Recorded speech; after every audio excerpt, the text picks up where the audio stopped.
Hi, I'm Auntie Dawn. Welcome to my kitchen. Today, I'm making crispy, crunchy chicken pitas.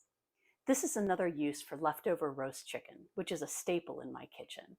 Whether you're using up rotisserie chicken from the deli or chicken you roasted yourself, sandwiches are a great way to use up the bits and pieces left over. I start by slicing up my pitas. I've got 3 whole wheat pitas here. I'm going to lay them stacked on the cutting board, cut across the middle. Now I'm going to lay them out on the toaster rack in my toaster oven.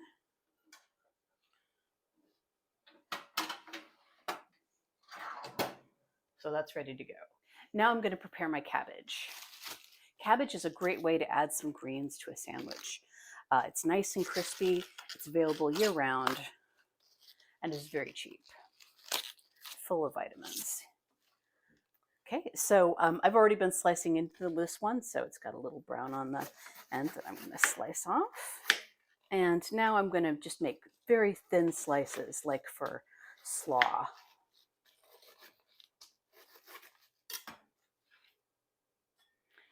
And I want about a half handful of this per half pita that I'm making. You can fit a lot in that hollowed out pita. All right, there's my chopped up cabbage. Now I'm going to cut up my roast chicken. You can use pretty much any protein here if you've got leftover mushrooms or salmon, or just want to open up a can of fish. One of the really nice things about a pita is how many things go really nicely inside.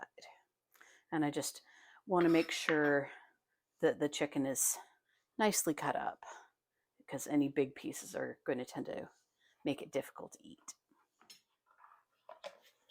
Okay, and here's my chopped chicken. I've got about 2/3 as much as I do cabbage, and that's about the right ratio. Okay, now I'm going to start the toaster going on the 2 setting. And while that toasts the pitas, I'm going to take a moment to mix up the chicken salad. So I'm going to give it a couple of scoops of mayonnaise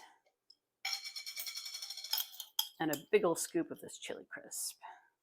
And I'm just going to mash it all up together. Okay, and there's my mixed up chicken. I'm going to grab another couple of bowls for the pitas. Put the mayo away. Okay, the pitas just finished toasting. So I'm going to pull them out, divide them into 2 bowls. I'm going to pull open each one a little bit, both to let it steam and also so that I can fit the stuff inside. Now into each, I'm going to stuff a good bit of cabbage.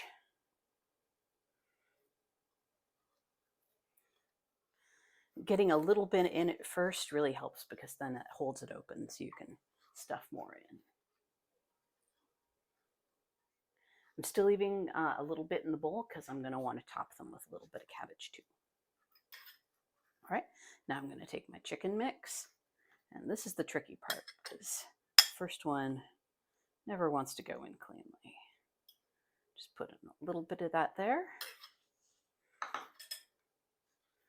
Got the next one ready.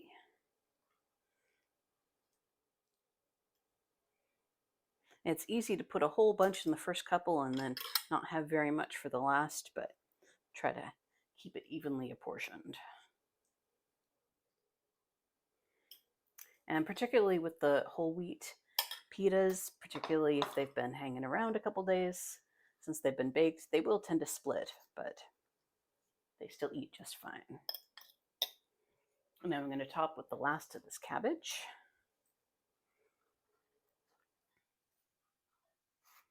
And there's my chicken pitas. These are really nice. They come together quickly. They're filling.